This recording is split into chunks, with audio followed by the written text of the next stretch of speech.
Современные проблемы гуманитарной науки. В СОЭКСИ стартовал 16-я школа «Конференция молодых ученых».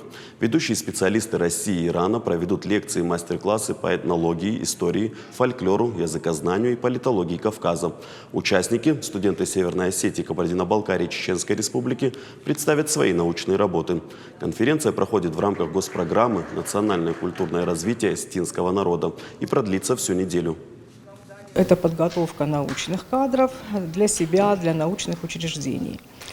Время показало, что эту задачу мы выполнили, и слушатели этой школы сегодня и наши сотрудники, они и преподаватели вузов, и, кстати, не только в пределах республики, но еще и востребованы и в Москве, в московских научных учреждениях. Огромное количество грантов, программ, конкурсов, премий, но задача заключается в том, чтобы мы были готовы принять в этом успешное участие.